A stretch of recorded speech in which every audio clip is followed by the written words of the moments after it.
तुलसी लेने के लिए जाओ, तुलसी लेके आओ, फूल लेकर आओ, पुष्प वाटिका में से कुछ लेकर आई। पीछे पलट कर देखा तो सीता जी खड़ी थी, विश्वामित्र जी शालिग्राम जी की पूजन कर रहे।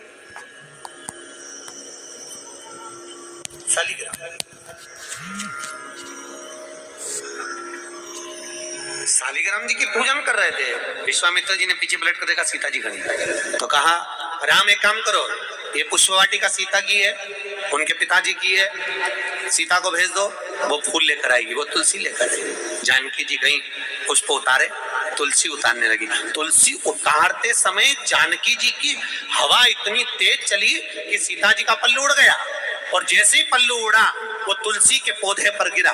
गिरते ही सीता आगे बढ़ी और तुलसी के कुछ दल जमीन पर गिरे, तुलसी के पत्ते जमीन। अब तुलसी के पत्ते जब जमीन पर गिरे, सीता जी तुलसी के दल लेकर, फूल लेकर विश्वामित्र जी के पास में आई। राम जी को दिया, राम जी ने विश्वामित्र जी को दिया।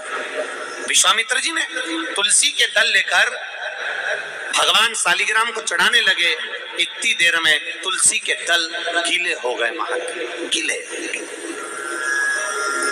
शालिग्राम जी ने हाथ में तुलसी के पत्तों को लेकर पूछा, ए तुलसा माँ, ये बताओ कि तुम रो क्यों रही हो? तुलसा कहती है, शालिग्राम जी को देखकर, शालिग्राम भगवान के ऊपर मुझे मत चढ़ाना। विश्वामित्र जी, जानकी जी तुलसा लेकर आ रही थी, हम एक साथ पली, एक साथ बड़ी हुई, एक साथ एक पौधे में लगी हुई थी, और सीता के पल्लू से हमारी कुछ बहनें, कुछ दल जमीन पर गिर गए, इसलिए हमें रुदन आ रहा है। वो भी तो शालिग्राम जी के लिए तरस रहे थे। विश्वामित्र जी ने कहा, जानकी, तुम्हारे साड़ी के पल्लू से तुलसी के दल आज नीचे गिरे हैं, इसलिए आज मैं तुलसी शालिग्राम को समर्पित नहीं करूंगा। वो दिन था रविवार का, इसलिए रविवार के दिन तुलसा नहीं तोड़ी जाती है, वो दिन रविवार का।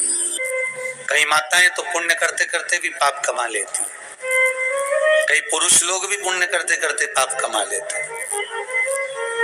तुलसी जी को दिया लगाने गई, तुलसी जी को दिया घुमा के तुलसी जी के कुंडे में धरी आई। अब ये पुण्य मिला कि पाप मिला?